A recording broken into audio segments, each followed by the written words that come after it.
Imagine this. God has been speaking to his people for centuries through prophets, visions, and miracles.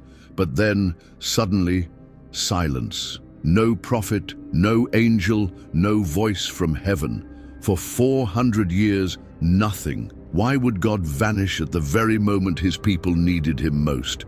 And more importantly, what was he preparing behind the silence? Stay with me until the very end, because what you discover in this video may change the way you see the Bible forever. By the end of this video, you'll understand why God chose silence as his loudest message, the last words of God. Before silence, God didn't just disappear randomly. The silence began after the prophet Malachi's final warning. Malachi prophesied about judgment, the coming of Elijah, and the refining fire. But why end with a warning? Why not with comfort? We'll later uncover why Malachi's prophecy was the perfect setup for the silence. 400 years without a prophet. For centuries, Israel had known prophets, Isaiah, Jeremiah, Daniel, but after Malachi, not a single prophet, not even a whisper. What did this mean for God's people? The people's cry in the silence.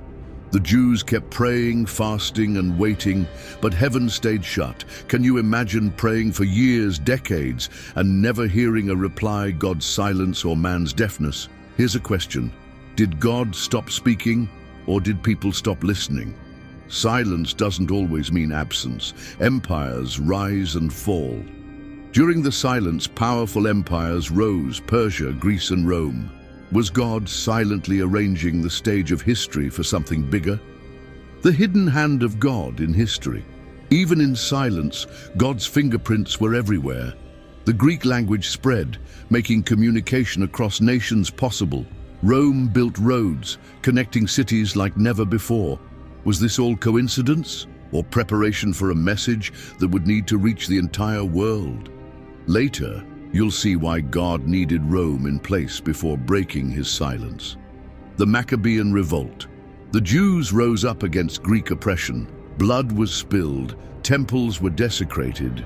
Yet even in their fight for freedom, God remained silent. Why?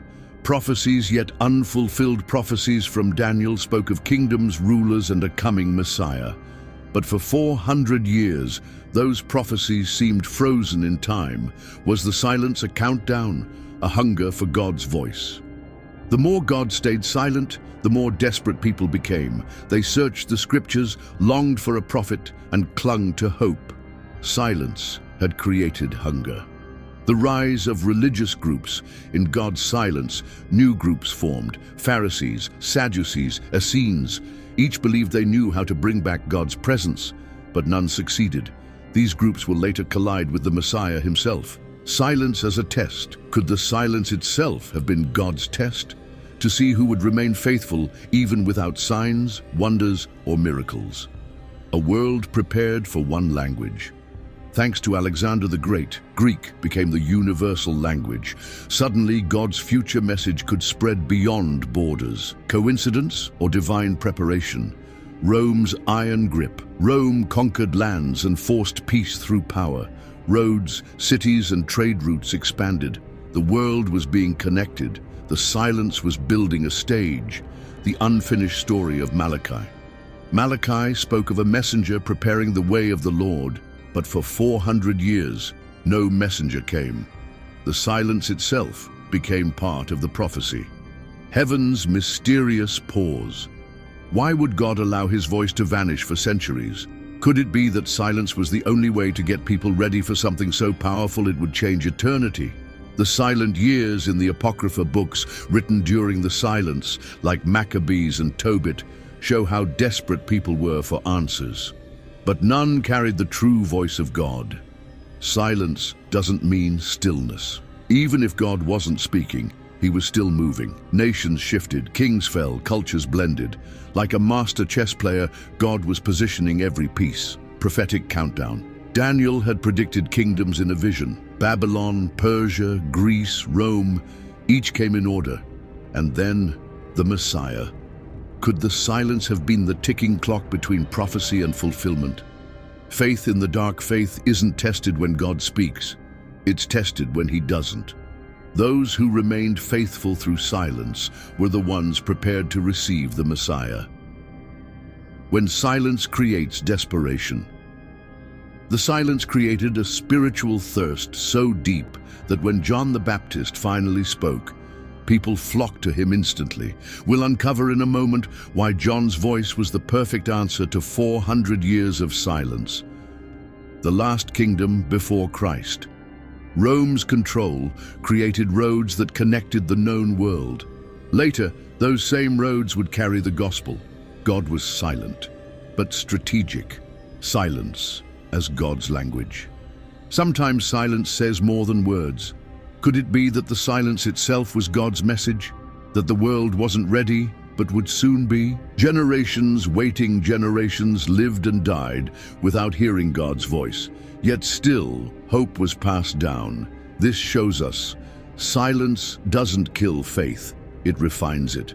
Prophecy meets silence. Every detail of the coming Messiah was written, but the silence forced people to search for him. Like a puzzle with missing pieces, they kept looking. The return of a voice. At last, after 400 years, John the Baptist bursts onto the scene, a prophet, a voice crying in the wilderness. The silence is shattered. Why John was the perfect beginning. John's message was simple: repent. After centuries of silence, the first word was a call to return to God. Why? Because silence had prepared hearts for truth. The silence points to Jesus. The silence wasn't an absence, it was a pointer. A giant arrow directing all attention to the coming of Christ. Silence fulfilled in Jesus. Every reason for the silence, language, roads, empires, hunger, was fulfilled when Jesus arrived. The stage was set. What the 400 years teach us today, even when God seems silent in your life, he is still working. Silence doesn't mean he's gone. It means he's preparing something greater. God's loudest silence. The silence ends with Jesus, the Word made flesh. God broke his silence not with another prophet, but with his very Son. The lesson? When heaven seems silent, the greatest answer is on the way. So now you know. God's 400 years of silence weren't wasted. They were woven into the greatest story ever told.